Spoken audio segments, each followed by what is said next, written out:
हम ऐसे धीरे धीरे, हम ऐसे धीरे धीरे आए तेरे करीब बाबा, हम ऐसे धीरे धीरे।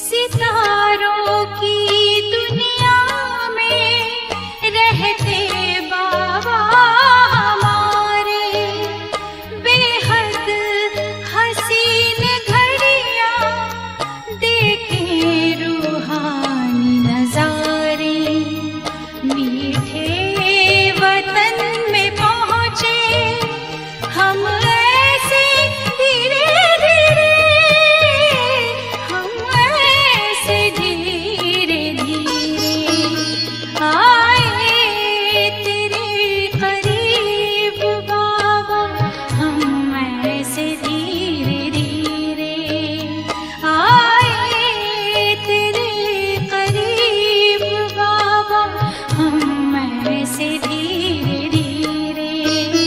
सागर में जैसे नदियाँ मिलती हैं धीरे धीरे, मिलती है धीरे धीरे आए तेरे करीब बाबा, हम ऐसे धीरे धीरे आए तेरे करीब बाबा, हम ऐसे धीरे धीरे।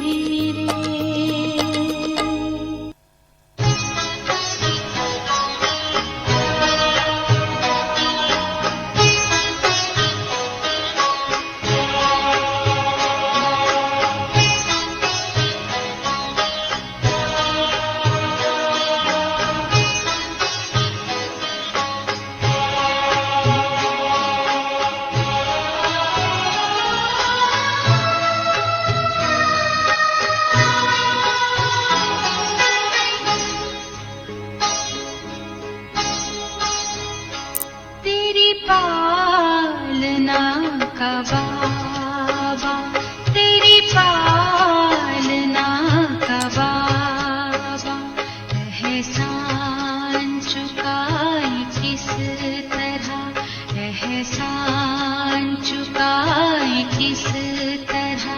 तूने प्यार से जो पाला, तूने प्यार से जो पाला, शब्दों में गाए किस तरह।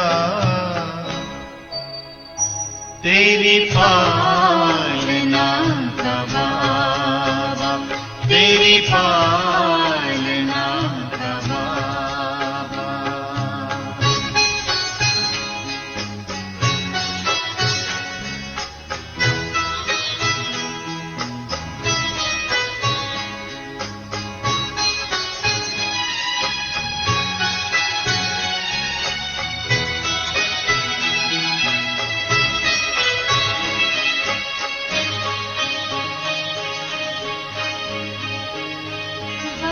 वरदानी हाथ तेरा सदा सर पे अपने पाया, ममता भरी नजर से निर्मल हमें बनाया, गुणों से तूने सजाया, गुणों से तूने सजाया, उसको बताए किस तरह। तेरी पालना का बाबा, तेरी पालना का बाबा।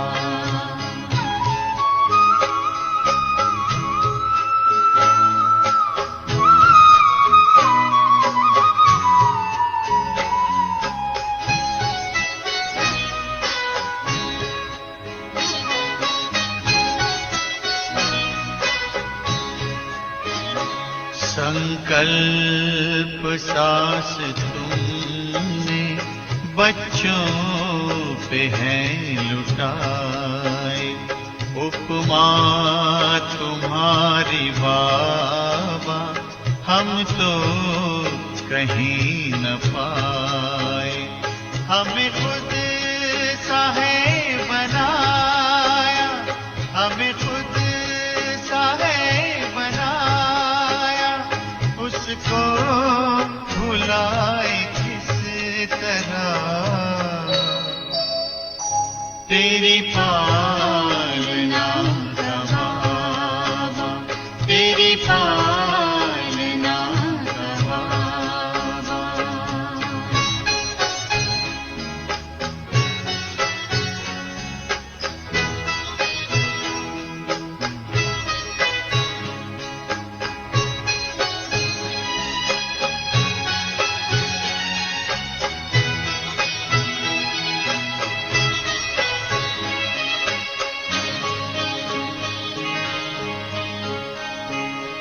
निष्काम तेरी सेवा सबकी जुबां पे आए, आभार तेरा बाबा दिल बार बार गाए। तुझसे जो हमने पाया, तुझसे जो हमने पाया, उसको सुनाए किस तरह। तेरी पालना का बाबा, तेरी पालना का बाबा, एहसान चुकाए किस तरह, एहसान चुकाए किस तरह। तूने प्यार से जो पाला, तूने प्यार से जो पाला, शब्दों में गाए किस तरह। तेरी पालना का बाबा, तेरी पालना का बाबा, तेरी पालना का बाबा। Lasst Wasser kam.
सिंहासन पर विराजमान मैं चैतन्य शक्ति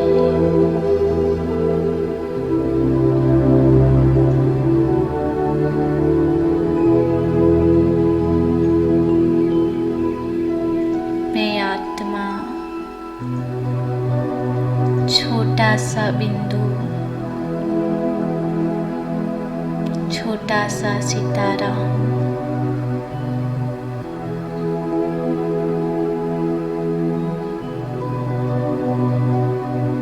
मस्तक सिंहासन पर अपने सत्य स्वरूप में स्थित हूँ।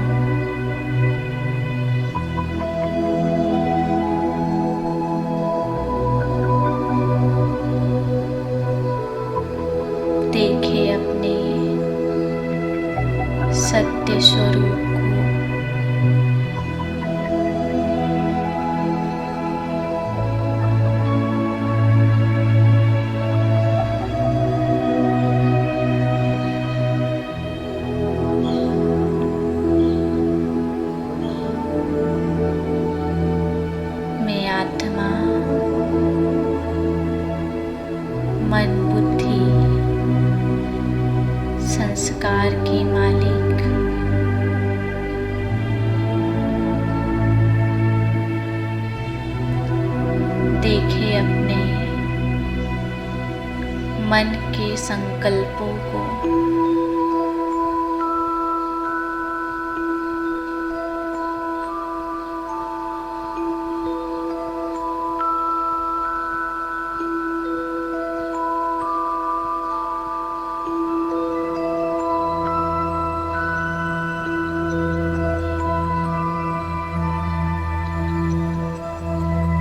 मन में सदैव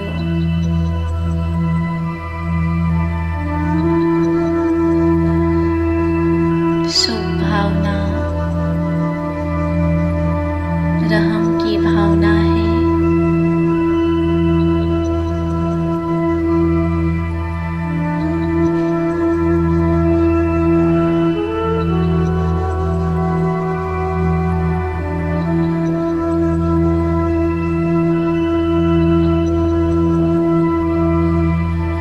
देखिए अपनी बुद्धि को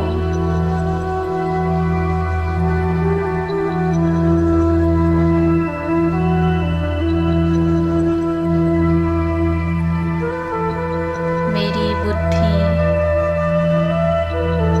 दिव्य बनी है।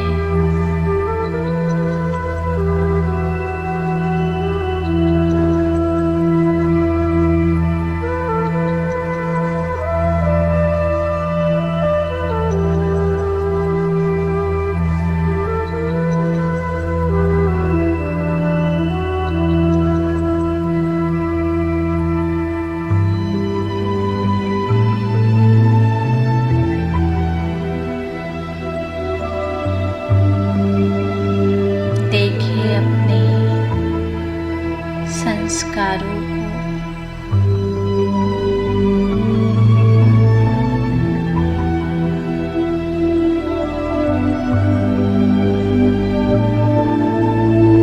क्या मेरे संस्कार ईश्वरीय संस्कार बने हैं?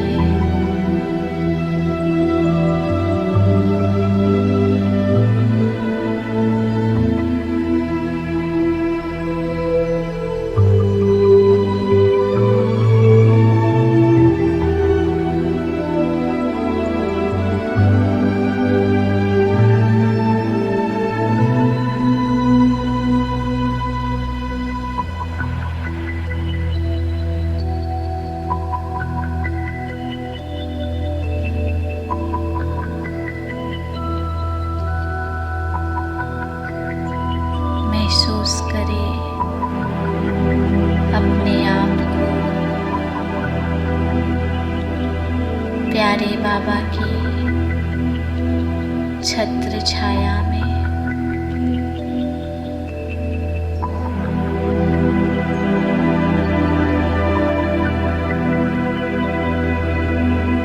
और स्वयं के प्रति रहम दिलपन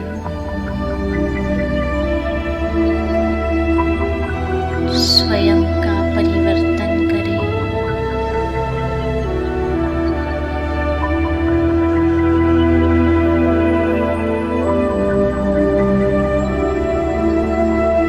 मैं आत्मा प्यारे बाबा की छत्र छाया में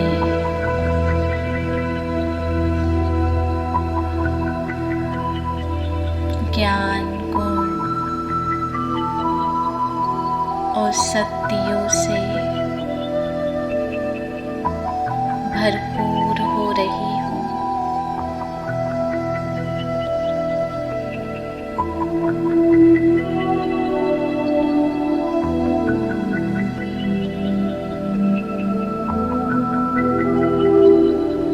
प्यारे बाबा की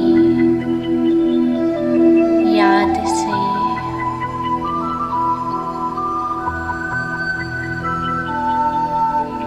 मेरा मन शांत हो गया है।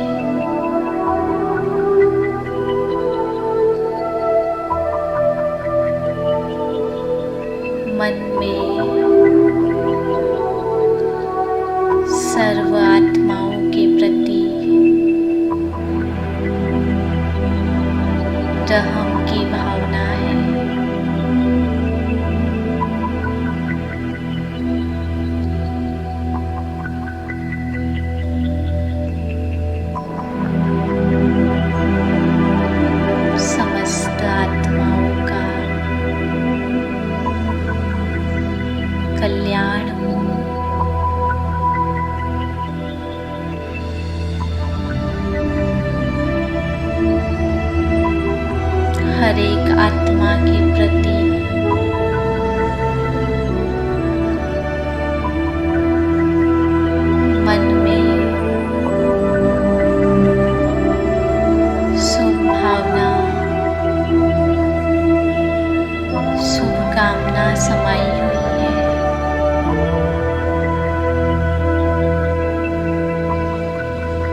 स्थिर बन गई है।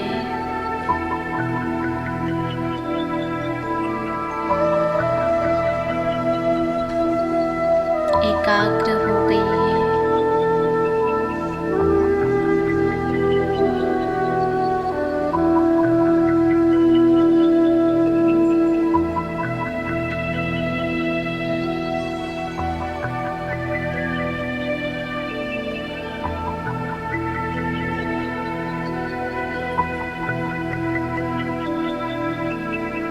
संस्कार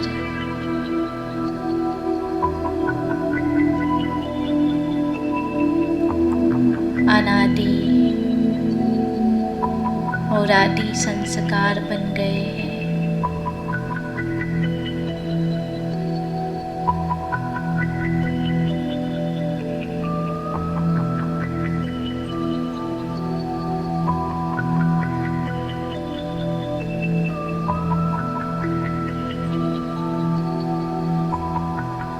मैं आत्मा रहम दिल बाप की संतान, मास्टर रहम दिल हूँ।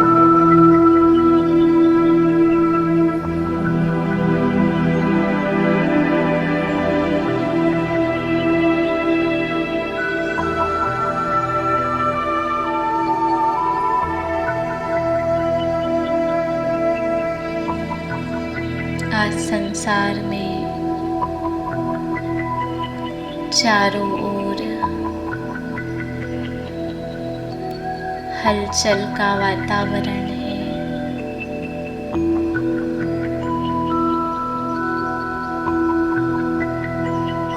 आत्माएं निशाए दुखी अशांत है।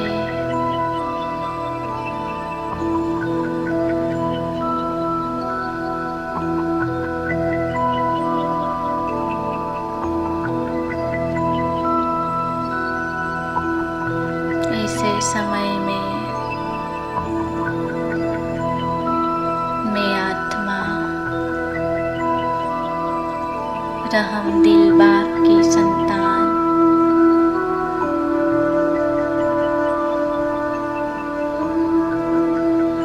सर्व आत्माओं के प्रति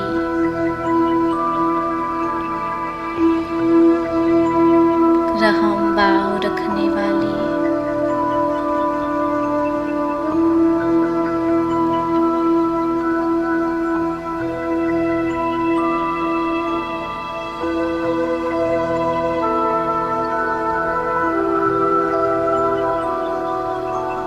महसूस करें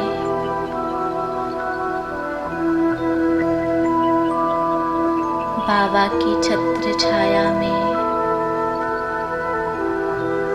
मैं आत्मा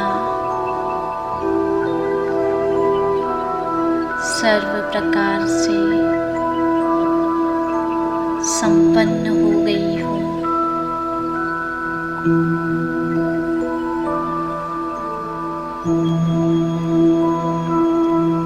और संसार की आत्माओं को जिसे जिस शक्ति की आवश्यकता है उन्हें उन शक्तियों का दान करें।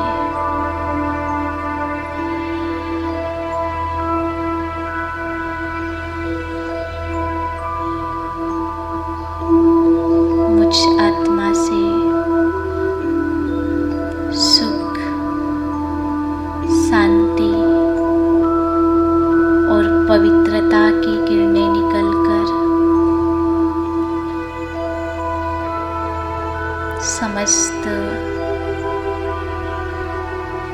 संसार की आत्माओं तक फैल रही है। जिस आत्मा को शांति शांति।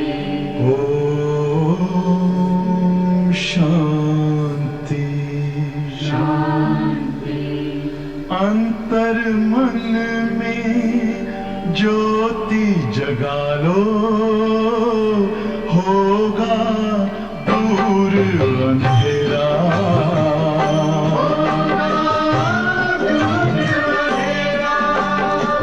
शिव का कर लो ध्यान, आ रहा पावन पुण्य सवेरा।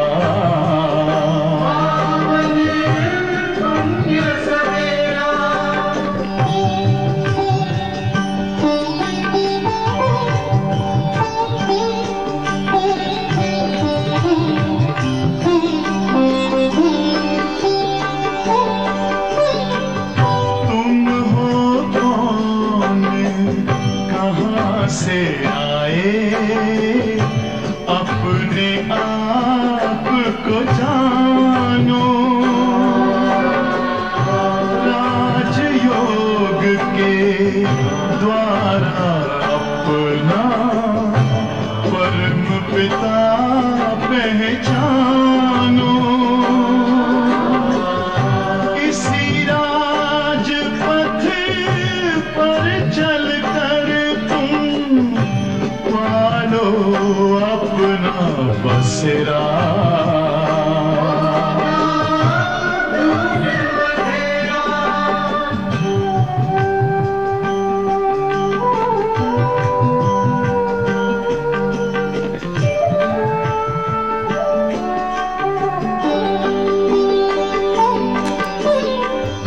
तुम हो आत्मा तन से न्यारे, परमात्मा को प्यारे।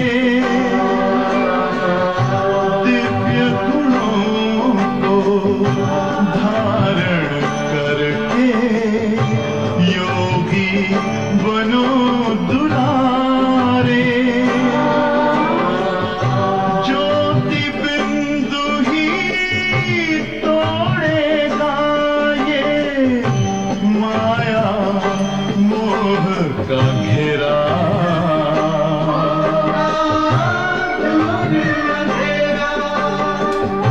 अंतर मन में ज्योति जगा लो, होगा दूर अंधेरा।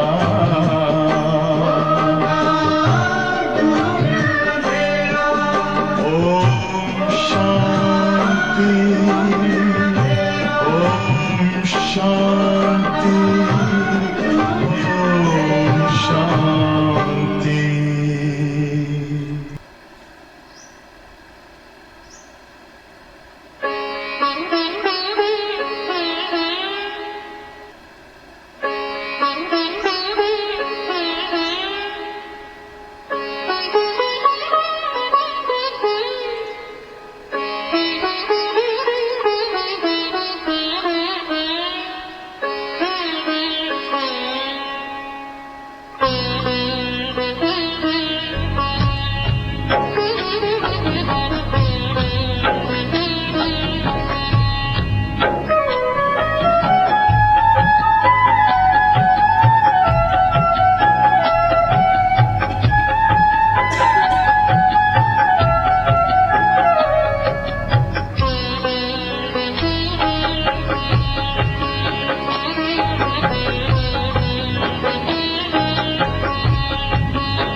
चलो अपने वतन,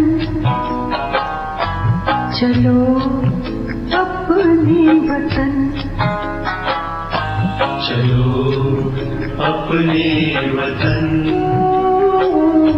चलो अपने वतन।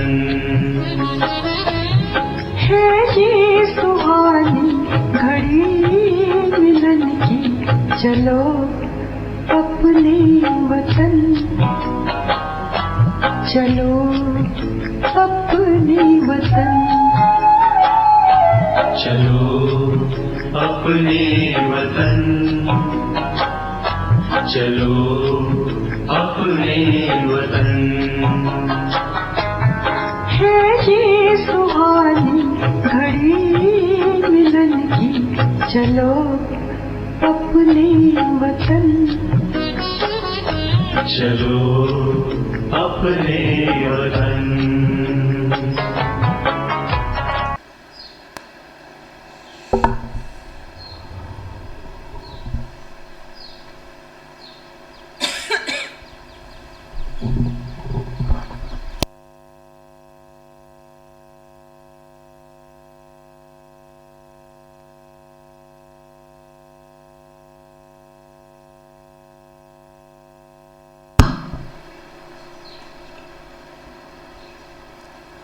ओम शांति। आज बाबा की 21 तारीख की साकार मुरली है। विशेष बाबा आज कैसे संगम युग पर जब हम आत्माएं बाप की बनती है तो बाबा से ज्ञान सुनकर उसे धारण करके कैसे भविष्य 21 जन्मों के लिए हम आत्मा शाहूकार बन जाती है। तो बाबा आज कहते कि मैं गरीब निवास हूँ, जो तुम बच्चों को एक मुट्ठी ज्ञान दे करके भविष्य के लिए हम शाहूकार बना देते हैं। तो कितने वो ज्ञान अमूल्य है, कितना श्रेष्ठ ज्ञान है, कितना ऊंचा ज्ञान है। अगर उस परमात्मा का ज्ञान जिन्होंने थोड़ा भी सुना और उसे धारण कर लिया तो भविष्य में वो माला माल बन सकती है। तो बाबा कहते कि वो गरीबी, कौन सी गरीबी की बात, वो स्थूल धन की गरीबी की बात नहीं करते बाबा, लेकिन वो गरीबी की जो सतयुग में कितने मूल्यों से और संस्कारों से वो धनाढ्य थी, इतनी श्रेष्ठ थी, इतनी महान थी, लेकिन पूरे चक्र में नीचे आने से कलयुग के अंत में वो संस्कारों से भी गरीब हो चुकी, मूल्यों के भी वो गरीब हो चुकी है। तो उसी मूल्य और संस्कारों से बाबा इतना ऊंचा उठाते हैं कि जो बाबा ने परसों की मुरली में कहा था कि मैं तुम बच्चों को राजाओं का राजा बना देता हूँ। तो केवल ज्ञान को सुनना नहीं, लेकिन उस ज्ञान को धारण करने से थोड़ी भी पॉइंट्स अगर उस आत्मा में धारण हो गई, वो संस्कार में आ गई, तो आत्मा अनेक जन्मों के लिए वो शाहूकार बन जाती है और पूरे कल्प में फिर उसकी यादगार बन जाती है। यहाँ वो पूजनीय बन जाती, कहाँ वो महिमा योग्य बन जाती है। तो ऐसे श्रेष्ठ ज्ञान को इतना अटेंशन दे करके, उनके मूल्य को समझ करके हमें उस बाबा की श्रीमत को अगर धारण करें तो हम बहुत मूल्यवान आत्मा बन सकते हैं। तो आज बाबा कहते हैं, मीठे बच्चे बाप है गरीब निवास, तुम गरीब बच्चे ही बाप से ज्ञान की मुट्ठी ले शाहूकार बनते हो। बाप तुम्हें आप समान बनाते हैं, बाप तुम्हें आप समान बनाते हैं। प्रश्न है, असुरों के विघ्न जो गाए हुए हैं, असुरों के विघ्न जो गाए हुए हैं, वह इस रुद्र यज्ञ में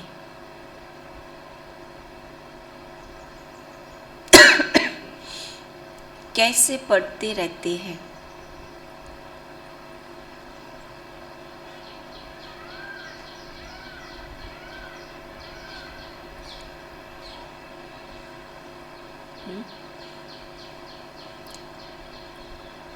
जो शास्त्रों में जो दिखाते हैं कि यज्ञ में असुरों के विघ्न पड़े, तो बाबा कहते यहाँ जो बाबा ने ये रुद्र ज्ञान यज्ञ रचा है तो उसमें भी असुरों के विघ्न पड़ते हैं। तो कैसे, बाबा पूछते हैं किस प्रकार से।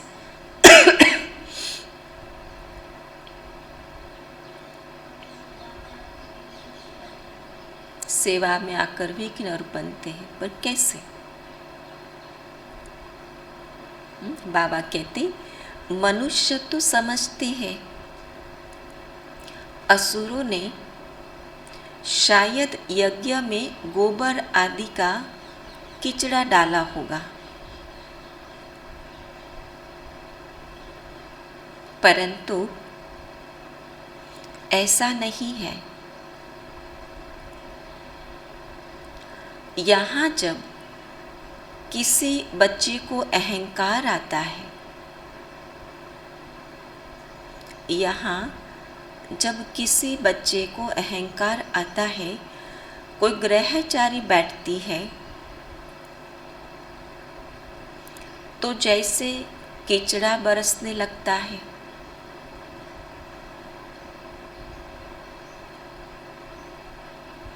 क्रोध में आकर मुख से जो फालतू बोल बोलते हैं,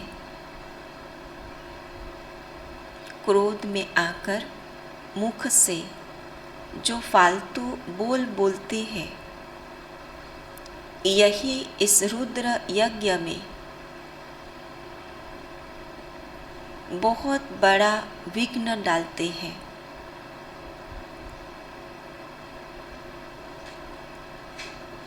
कई बच्चे संग दोष में आकर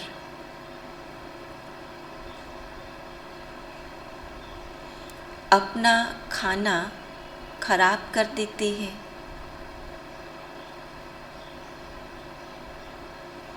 माया थप्पड़ मारकर इंसॉल्वेंट बना देती है।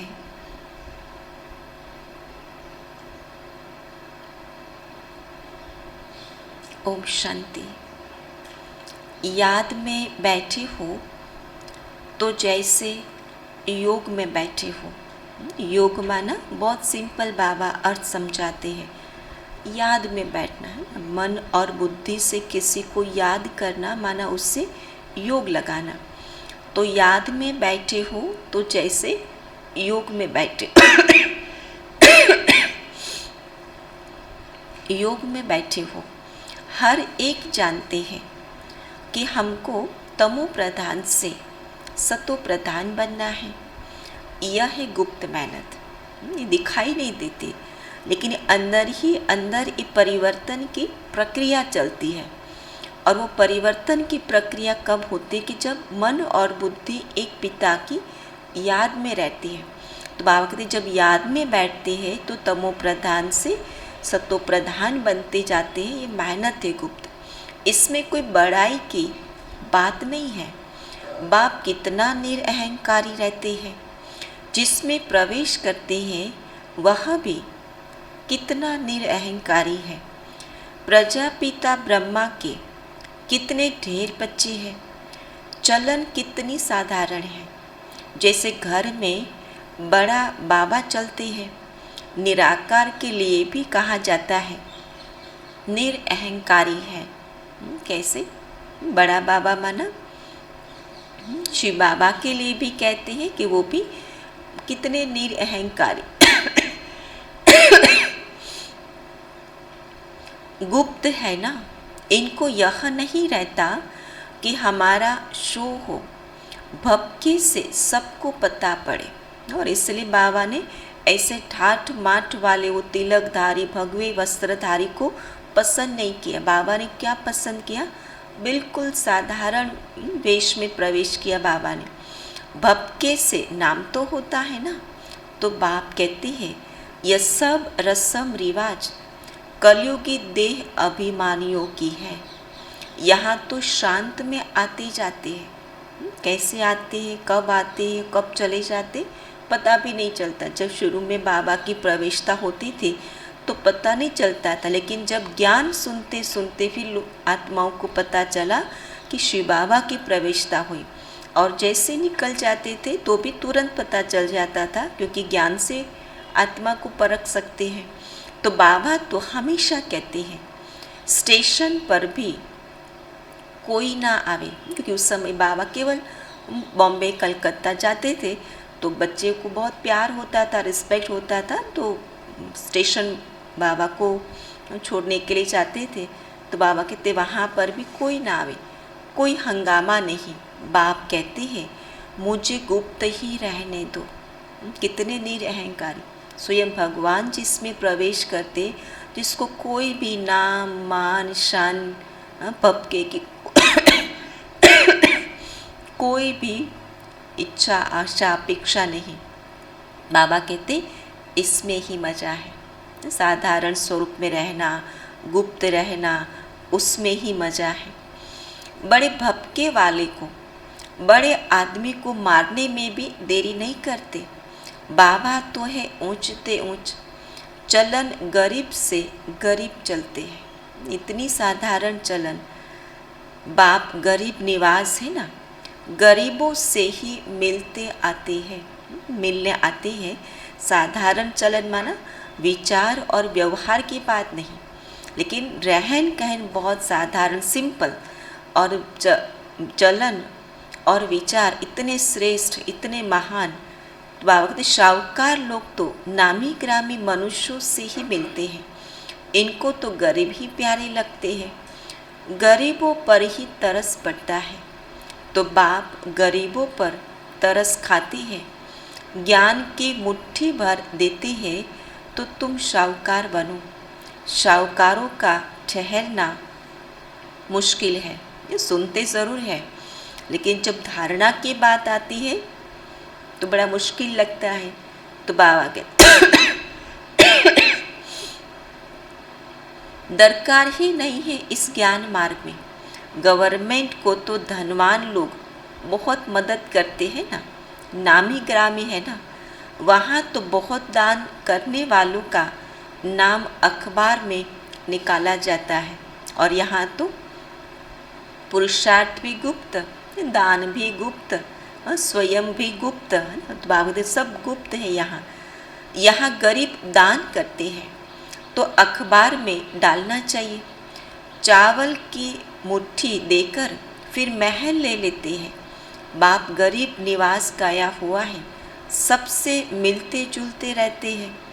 बड़ा आदमी मसाला बेचने वाले से मिलेगा नहीं, बड़ी अपॉइंटमेंट लेनी पड़ती है ना। उसके बायोडाटा वो कौन है, बड़े हमेशा बड़ों को मिलते हैं। बाबा कहते यहाँ गरीब निवास बाप गरीबों को मिलते हैं। यहाँ तो है ही गरीब, उन्हों को ही शाहूकार बनाना है। बाप तो है गुप्त, गरीब ही बाप से अपना वर्षा कल पहले माफिक ले लेंगे। ड्रामा में नूंद ही ऐसी है, शाहूकार तो बलि चढ़ न सके। हाँ, इनको मतलब शिव बाबा को कोई वारिस बनाई तो कमाल कर दिखावे। बाप कहते हैं मैं आता ही हूँ साधारण तन में, गाया ही हुआ है निराकार और निरअहंकारी, है ना। दोनों की महिमा, निराकार और निरअहंकारी। और इसलिए बाबा संगम पर हम बच्चों को क्या पुरुषार्थ कराते, स्थिति में क्या हो, निराकारी स्थिति हो, और व्यवहार में निरअहंकारी बनो। तो गाते भी है ना, गोदरी में करतार देखो। बाबा ठंडी में गोदरी ले आकर बैठते हैं ना, तो पति पावन बाप को कोई जानते नहीं है। बाप बैठकर समझाते हैं कि हे भारतवासी बच्चों, तुमको स्वर्ग का मालिक किसने बनाया। पूछते हैं हम सब भारतवासी, स्वर्ग के मालिक तो भारतवासी बने। तो बाबा कहते वो किसने बनाया। लक्ष्मी नारायण के चित्र भी यहाँ रखे हैं। यहाँ तुम अविनाशी ज्ञान रतन प्राप्त कर और दान करते हो। लेते हैं बाबा से और फिर औरों को देते हैं। और दे वो सकता है कि जिन्होंने बुद्धि रूपी झोली उन ज्ञान रत्नों से भरी हो। तो तन मन और धन सब समर्पण करते हो तो इसका एवजा मिलना चाहिए। अज्ञान काल में भी बहुत दान करने वाले बड़े आदमियों पास जन्म लेते हैं। जैसे ये लॉ है कि जो जैसा करता है वो वैसा प्राप्त करता है। तो अगर बड़े आदमियों के पास, साहूकारों के पास जन्म लेना माना पिछले जन्म में बहुत दान पुण्य करना। यहाँ तुम बाप के आगे सरेंडर करते हो तो पिछाड़ी में जो साहूकार बनते हैं उनके पास जाकर जन्म लेते हैं। फिर तुम वहाँ महल माड़ियाँ बनाएंगे। दुनिया तो यही होगी, वैकुंठ कोई छत में थोड़ी रखा है। पूछो तुम्हारा बाप कहाँ गया?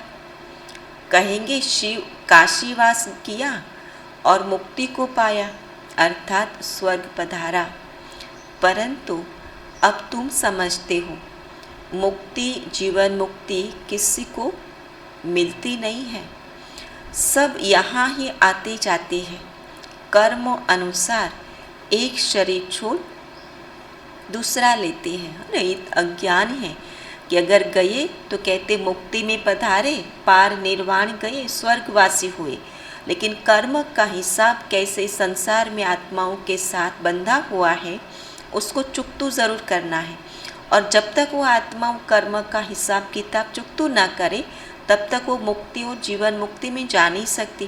तो इसलिए बाबा कहते जब तक वो बाबा के पास ना आए और वो अपना हिसाब किताब चुकतू ना करे तब तक तो जा नहीं सकते। तो बाप कर्म अकर्म विकर्म की गति समझाते हैं।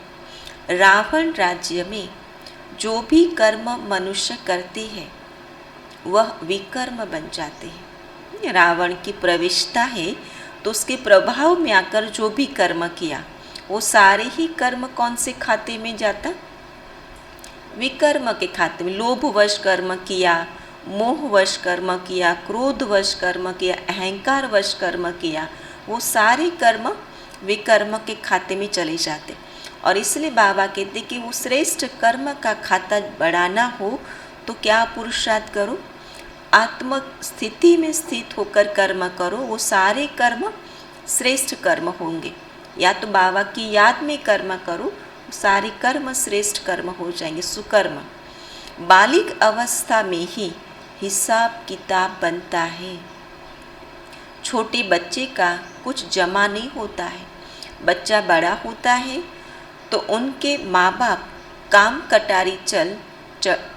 कटारी पर चढ़ा देते हैं। यह भी कर्म विकर्म हुआ। वहाँ माया का राज्य ही नहीं, यह एक भी मनुष्य नहीं जानते। तो तुम बच्चों को बाप देही अभिमानी बनना सिखलाते हैं। और कोई सत्संग में ऐसे नहीं कहेंगे कि तुम्हारी आत्मा में सारा पाठ बजाने की नूंद है। गीता सुनाएंगे ज़रूर, गीता का ज्ञान देंगे ज़रूर, लेकिन ये कोई नहीं कहेगा कि इतनी छोटी बिंदी में कितना पाठ नूंदा हुआ है। आत्मा शरीर छोड़ दूसरा ले पाठ बजाती है। आत्मा ही कानों से सुनती है। अब तुमको सेल्फ रियलाइजेशन कराया है, केवल बात ज्ञान नहीं सुनाया, लेकिन ज्ञान सुनाने के बाद बाबा रोज मुरली में क्या कराता? वो सेल्फ को रियलाइज़ कराता है ना। आत्मा को रियलाइज़ करना बड़ी बात है। हम आत्मा ही 84 जन्म लेते हैं। आत्मा को अब निश्चय हुआ है। देह अभिमान आत्मा को अब निश्चय हुआ है, देह अभिमान खत्म। तो पहला अवगुण ही यह है। कौन सा? देह अभिमान। देह अभिमान आने से ही और विकार चटकते हैं। तो अब देही अभिमानी बनना है। बाबा हम आत्माएं बस आई के आई, क्या हो, बस ये पुराना शरीर छोड़ा और आपके पास आई के आई। तो इतना न्यारापन हो देहभान से। 84 जन्म पूरे किए हैं। ड्रामा अब पूरा हुआ। अब हमको नया जन्म मिलेगा। खुशी होनी चाहिए ना, यह दुख होता है, डर होता है ना? तो बाबा कहते पुराना शरीर छोड़ने की खुशी होनी चाहिए। वो डर और दुख की बात तब होती कि जब वो अज्ञान होता है। जब मैं आत्मा ज्ञानी हूँ और उस बात की स्पष्टता है कि आत्मा एक शरीर छोड़ दूसरा धारण करती है और उनका अविनाशी पाठ है, तो फिर बाबा कहते हैं उस बात की खुशी होनी चाहिए कि अब ये शरीर छोड़ दूसरा लेना है। फिर बाबा मिसाल देते कि सर्प खल छोड़ता है फिर नहीं लेता है। संन्यास से यह मिसाल दे नहीं सकती। यहाँ तुम भी नई खाल लेने के पहले पुरानी छोड़ते हो, फिर वहाँ हर जन्म में आप ही पुरानी खाल छोड़ नई ले लेते हो। फिर वहाँ पुरुषार्थ नहीं करना पड़ता। पुरुषार्थ कहाँ है? यहाँ पुरुषार्थ है कि पुरानी जुत्ती से बुद्धि योग हटाने का यहाँ पुरुषार्थ हो गया, सहज संस्कार हो गई। सेकंड में देह पान से न्यारा, और सेकंड में फिर जो कर्म में आना हो तो कर्मेंद्रियों का आधार लिया और फिर कर्म पूरा हुआ, अपने स्वरूप में स्थित हो गए। तो ये जो संस्कार है न्यारा होने का, फिर वहाँ स्वतः आत्मा अपना शरीर पूरी आयु होने के समय वो छोड़ते तो दुख की बात नहीं होती है। बच्चे समझते हैं कि अब हम यह पुरानी खाल छोड़ घर जाएंगे, फिर स्वर्ग में समय पर कब शरीर छोड़ेंगे उसका समय आएगा। पूरी आयु पर समय पर पुराना शरीर छोड़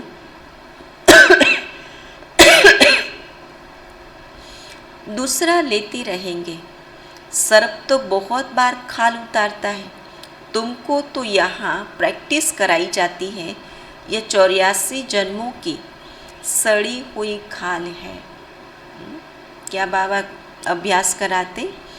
ये देह भान रूपी खाल से बुद्धि को हटाने के लिए दिमाग में क्या आना चाहिए?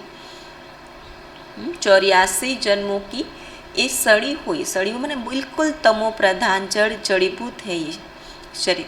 इनको शाम कहा जाता है। चमड़ी माना शरीर काली तो आत्मा भी काली है। सोना 24 कैरेट होता है तो जेवर भी ऐसे बनते हैं।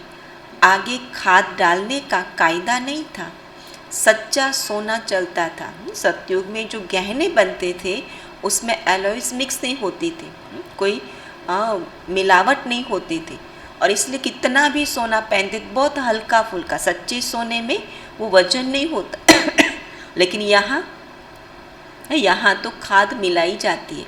बाबा कहती है गिन्नी आदि विलायत से निकली है। विलायत में सच्ची मोहरें बनती नहीं, यहाँ ही सच्चे सोने की मोहरें थी। तो अब तो सब महंगा हो गया है, सोने में खाद डालनी ही है। तुम्हारे दिल में गुप्त खुशी है। कैसी खुशी हो? ये गुप्त खुशी की है कि हम तो जाकर सोने के महल बनाएंगे। जैसे यहाँ पत्थरों की दीवार है, वहाँ सोने की दीवार होंगी, है ना? कैसी गुप्त खुशी। यहाँ बल कुछ नहीं है हाथ में, लेकिन ऐसी गुप्त खुशी है कि वहाँ सोने के महलों में रहेंगे। हम पारस बुद्धि बनते हैं तो महल भी सोने के बनाते हैं। पुराना सब खलास हो जाएगा। इस ड्रामा को बड़ा युक्ति से समझना होता है। नई दुनिया में सब कुछ नया होता है। ये कितनी सहज बातें हैं। अच्छा, यह भी समझ में आई तो बाप को बड़े प्यार से याद करो। इसलिए यह सब महीन बातें बाबा ने देर से समझाई है। शुरू में बहुत सहज तोतली बातें सुनाते थे। ऐसे थोड़ी कहेंगे कि बाबा ने यह सब पहले क्यों नहीं सुनाया कि आत्मा इतनी छोटी है। ड्रामा अनुसार जो कुछ पास हुआ कल्प पहले माफिक जैसे समझाया था ऐसे समझा रहे हैं। मनुष्य इस ड्रामा के बंधन में बंधा हुआ है। कल्प बाद ही फिर ऐसे समझा रहे हैं, फिर भी ऐसे ही समझाएंगे।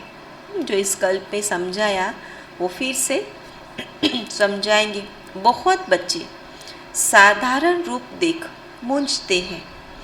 उल्टा बोलने लग पड़ते हैं। अच्छे अच्छे बच्चे उनको भी माया चमाट मार देती है, इसलिए कम नहीं है। इसलिए बाबा कहते हैं कि हर समय हर स्टेप पर सावधान रहना है। समझाते बस जो कुछ है निराकार ही है, सो तो ठीक है ना। निराकार नहीं होता तो तुम कैसे होते, परंतु निराकार को तो रथ ज़रूर चाहिए ना। रथ बिगर क्या करेंगे, शिव बाबा क्या करेगा। रथ में आए तब तो तुम उनसे मिलेंगे। तुम ही से सुनो, तुम ही से बैठो, तो रथ ज़रूर चाहिए ना। बिंदी हो और बिंदी से कैसे आप सुनेंगे, बोलेंगे, बात करेंगे, बैठेंगे, तो साकार स्वरूप तो चाहिए। अच्छा, साकार बिगर निराकार को याद कर दिखाओ, कैसे याद करेंगे। हाँ, उसका ज्ञान ही तो साकार के मुख से मिला, परमात्मा का परिचय मिला ही कैसे, जाना ही कैसे, उनके माध्यम से तो मिला। तो क्या तुमको ज्ञान प्रेरणा से मिलेगा। अगर 1 घंटे पहले की बात भी बुद्धि में याद नहीं रहती कि पता नहीं क्या कहा था, हाँ, बुद्धि रूपी इंस्ट्रूमेंट इतना स्पष्ट तो नहीं है कि परमात्मा की प्रेरणा को समझ पाए, है ना। तो बाबा कहते फिर मेरे पास आए ही क्यों हो। यह बाबा भी कहता है कि वर्षा तो शिव बाबा से लेना है। शिव बाबा कहते हैं मैं इस साधारण तन में बैठ पढ़ाता हूँ, पढ़ाई तो ज़रूर चाहिए ना। बहुत अच्छे अच्छे बच्चों को माथा ही फिर जाता है। 2-4 सेंटर खोलते तो बस अहंकार आ जाता है, फिर उल्टा बोलते रहते हैं। फिर कभी बुद्धि में आ भी जाता है कि यह हमने ठीक नहीं कहा, करने के बाद फिर रियलाइज होना, है ना, फिर तो पश्चाताप की बात है। और इसलिए बाबा कहते ज्ञानी तो आत्मा की निशानी क्या, जो करने से पहले वो सावधान हो जाए, वो ज्ञानी तो आत्मा की निशानी। लेकिन करने के बाद जो समझ में आए फिर वो तो पश्चाताप की निशानी, उसके बाद तो हाथ में कुछ नहीं रहता। फिर पश्चाताप करते हैं। बाबा कहते हैं मैं साकार बेगर कैसे समझाऊंगा, इसमें प्रेरणा की तो बात ही नहीं। मैं टीचर के रूप में बैठता हूँ, गरीबों पर माथा मारते हैं। गरीबों को ही दान करना चाहिए। कोई भी बात समझ में न आए तो बोलो अच्छा बाबा से पूछ कर बताएंगे, लेकिन अपनी नहीं चलाओ, है ना। जो बात स्पष्ट नहीं है, जो बात क्लियर नहीं है, उसमें फिर अपनी नहीं चलावे, क्योंकि ज्ञान की अभी बहुत मार्जिन है। आगे चलकर समझते जाएंगे। दिन प्रतिदिन तुम नई नई पॉइंट्स सुनते रहेंगे।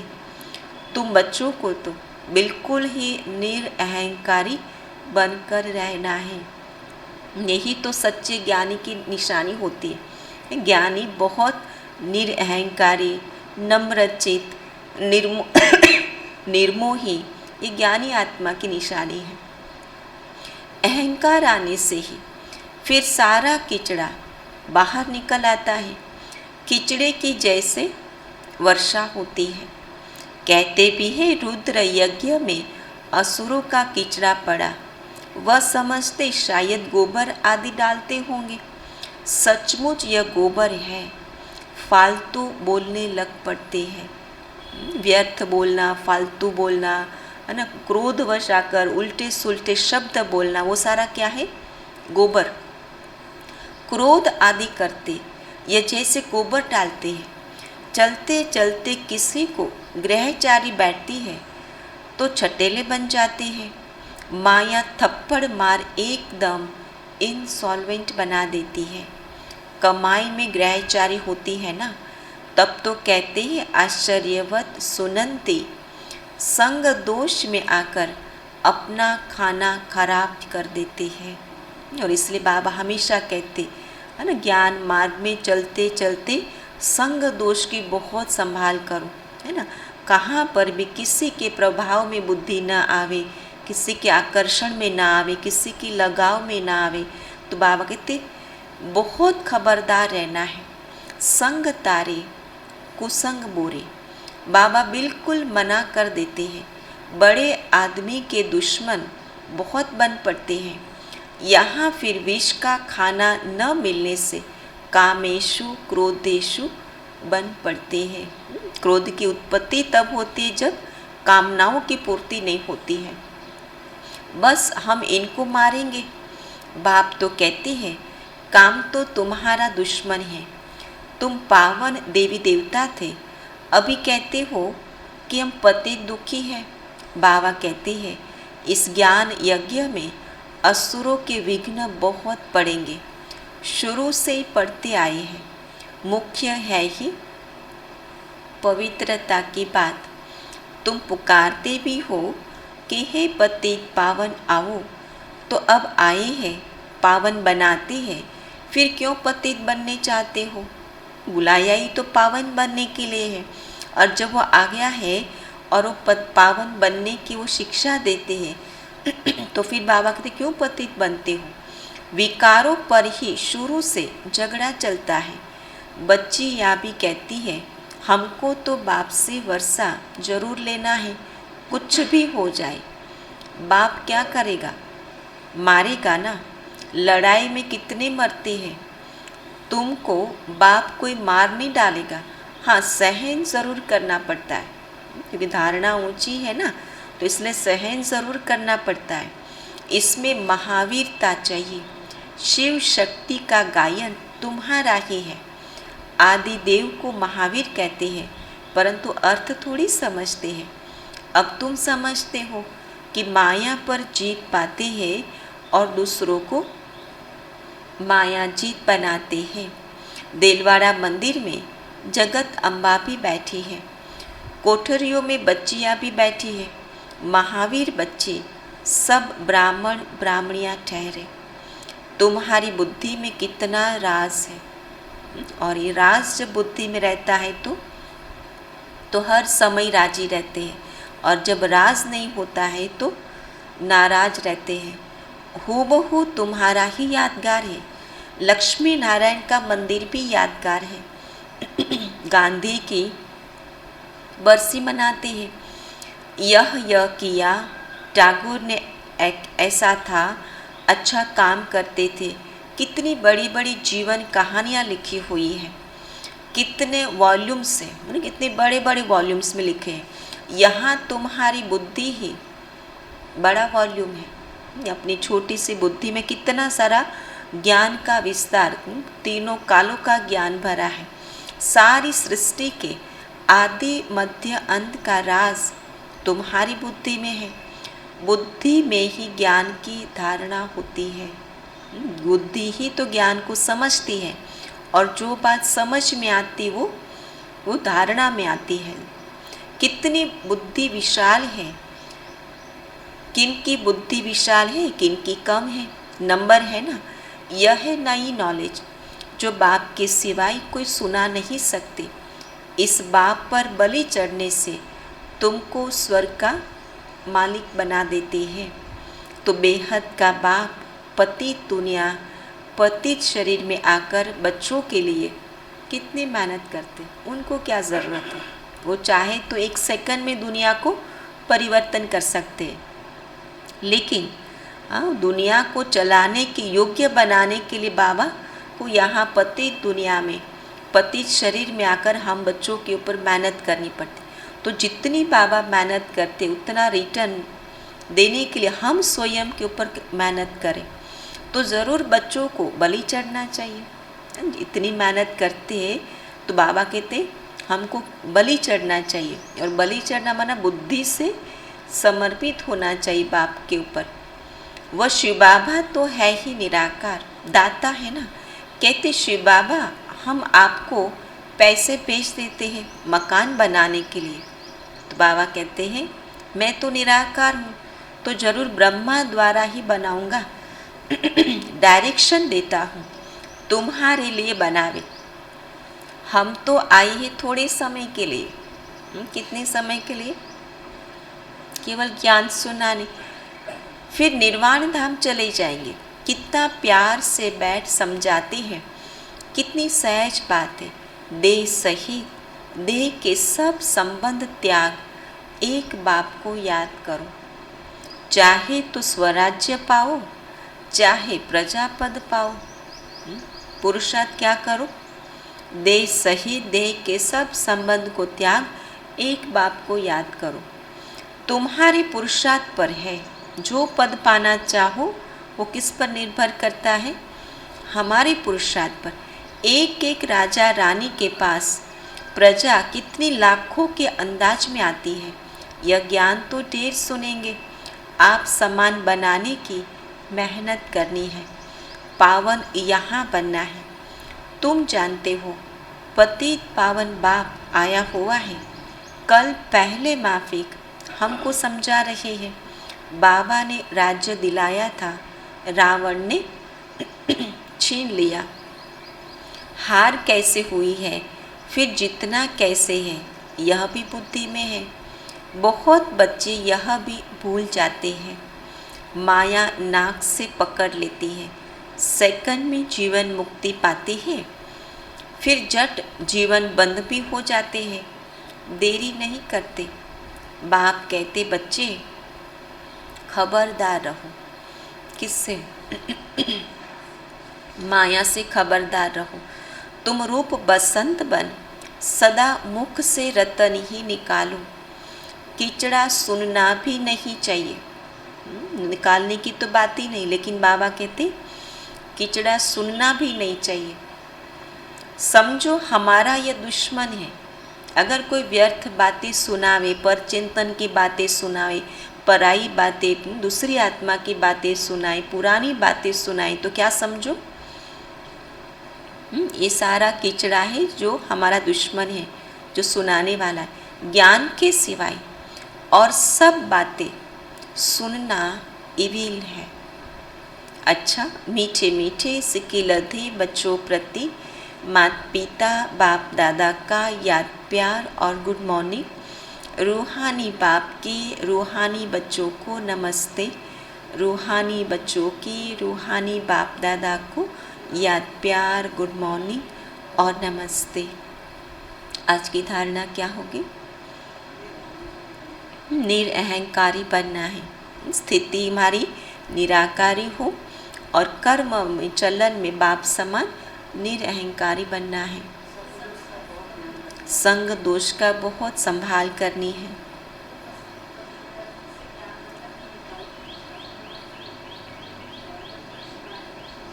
दुश्मन है ना, रूप बसंत बन, है ना, मुख से ज्ञान रतन ही निकालना है। कोई भी पराई बातें, पुरानी बातें, व्यर्थ बातें, कोई किचड़ा सुनावे तो सुनना नहीं है। और क्या समझो, ये हमारा दुश्मन है।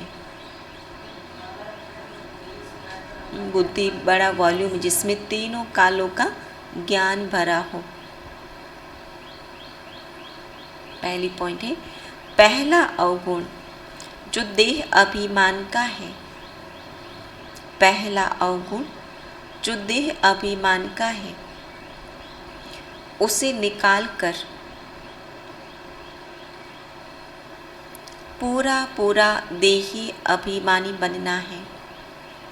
उसे निकाल कर पूरा पूरा देही अभिमानी बनना है। दूसरी पॉइंट, अविनाशी ज्ञान धन जो बाप से मिल रहा है, उसका दान करना है।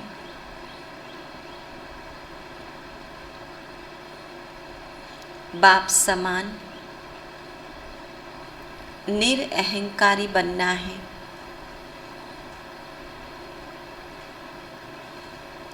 मुख से रतन निकालने हैं। इविल बातें नहीं सुननी है। आज का वरदान है, रहम की भावना को इमर्ज कर, रहम की भावना को इमर्ज कर, दुख दर्द की दुनिया को परिवर्तन करने वाले मास्टर मर्सीफुल भव।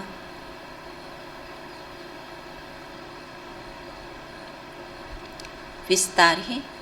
प्रकृति की हलचल में जब आत्माएं चिल्लाती है, मर्सी और रहम मांगती है, तो अपने मर्सीफुल स्वरूप को इमर्ज कर उनकी पुकार सुनो।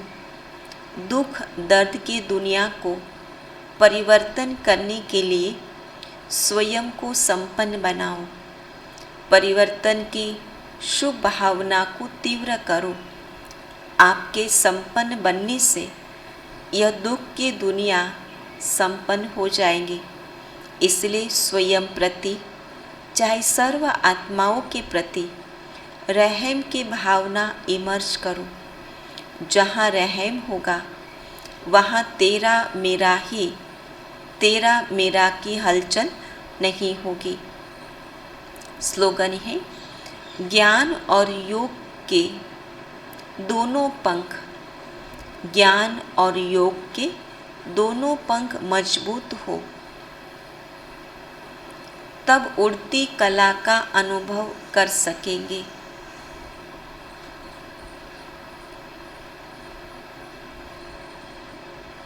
आज का सम्मान, मैं आत्मा रहमदिल हूँ।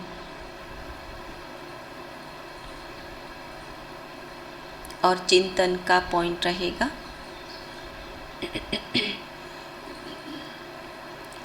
कैसे अन्य आत्माओं को गरीब से शाहूकार बनाने की सेवा करें।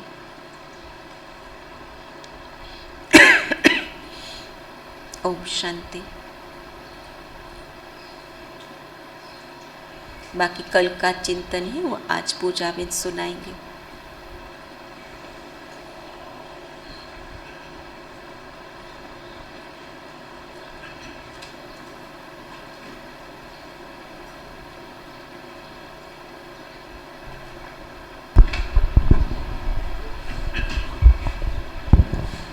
ओम शांति। कल का चिंतन का टॉपिक था तन मन धन प्रभु समर्पित करने के लिए कौन सी धारणाएं चाहिए। तो सबसे पहले तो हम भक्ति मार्ग से ही गाते आए हैं कि तन मन धन सब तेरा, क्या लागे मेरा। तो अभी जो हम गाते आए थे वो अभी हम प्रैक्टिकल में कर रहे हैं।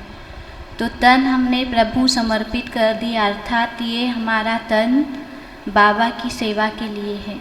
और सेवा के लिए बाबा कहते हैं कि बच्चे, दधीची ऋषि मिसल, हड्डी हड्डी तुम्हें अपनी इस यज्ञ में लगानी है।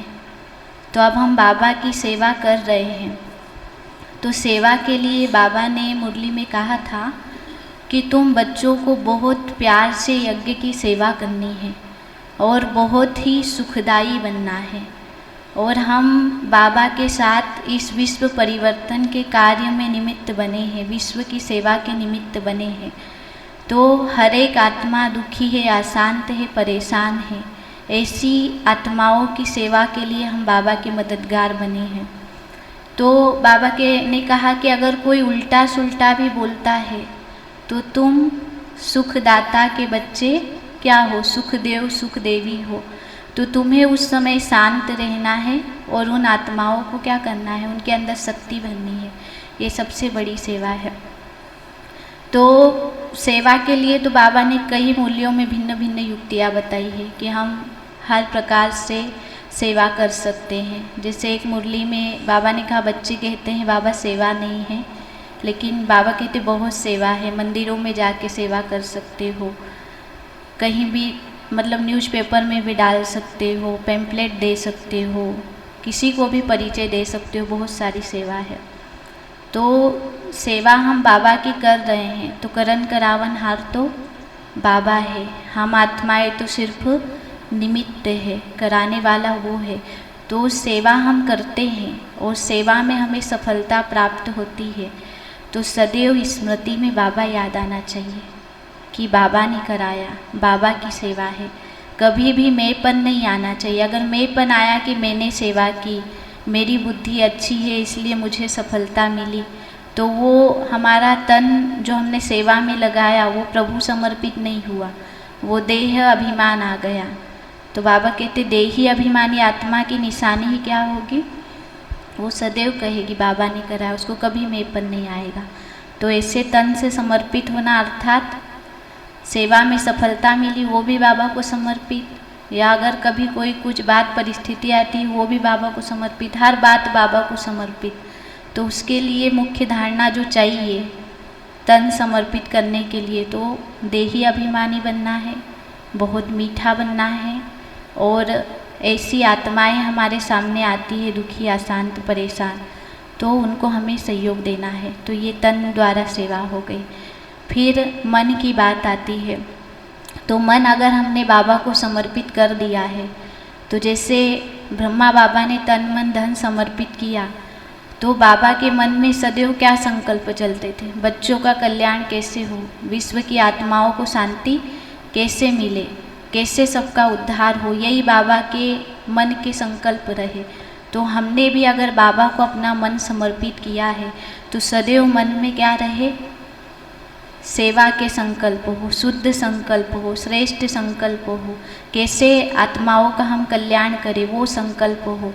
अगर झरमुही, जगमुही, पर चिंतन, पर दर्शन या इधर उधर की बातें करते हैं, तो हमारा मन प्रभु समर्पित नहीं है। अगर मन प्रभु समर्पित है तो सदैव उसमें शुभ भावना, श्रेष्ठ भावना समाई होगी, और शुभ भावना, श्रेष्ठ भावना के कारण मन क्या रहेगा? सदैव शांत शीतल रहेगा, और जो शांत शीतल मन होगा वो सदैव बाबा की याद में रहेगा। अगर व्यर्थ है, साधारण संकल्प है, तेरी मेरी है, इधर उधर की बातें हैं, तो मन कभी बाबा की याद में लग नहीं सकता। जब भी बाबा की याद में बैठेंगे तो इधर उधर की बातें याद आएंगी। और धन के लिए कहा है बाबा ने कि बच्चे अगर तुम्हारे पास धन है तो उसको क्या करो? हॉस्पिटल और यूनिवर्सिटी खोलो, है ना, 3 पैर पृथ्वी के लेके खोलो और सबको पढ़ाई पढ़ाओ, तो उससे क्या होगा? तुम्हारा 21 जन्मों के लिए इंश्योर हो जाएगा। तो अभी हम एक जन्म बाबा को की सेवा में धन लगाते हैं, तो उसका हमें 21 जन्मों के लिए मिलेगा, क्योंकि बाबा ने कहा है ना कि जो अभी लगाएगा उसका ही सफल होगा। क्योंकि कहते हैं ना, किसी की आग जलाए, किसी की चोर लूट जाए, किसी की राजा खाए, किसी की मिट्टी में मिल जाएगी, सफल उनकी होगी जो धनी के नाम लगाएंगे। तो अभी हमें अपना ऐसे तन मन धन सब कुछ बाबा को समर्पित करना, अर्थात जरा भी मेंपन नहीं आना चाहिए। अगर मेंपन आया कि मैंने धन से सहयोग किया या मैंने तन सेवा में लगाया, तो वो हमारा जमा नहीं होगा। बाबा कहते फिर वो माइनस हो जाएगा। तो सदैव तन मन धन समर्पित, अर्थात सदैव स्मृति रहे, करन करावन हार करा रहा है, मैं आत्मा निमित्त हूँ। ओम शांति। ओम शांति।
बांधी है जीवन डोर।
खुशियों के नाचे मोर, खुशियों के नाचे मोर। स्नेह प्यार की तुझसे बाबा बांधी है जीवन डोर, बांधी है जीवन door.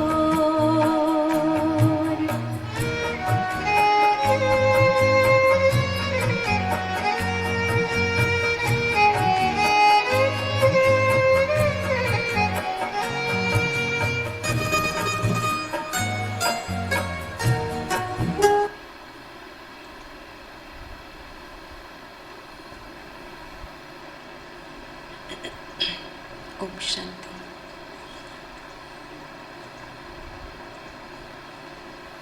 Om Shanti Behin. Om Shanti. Om Shanti Ben. Om Shanti. Om Shanti Ben. Om Shanti. Om Shanti.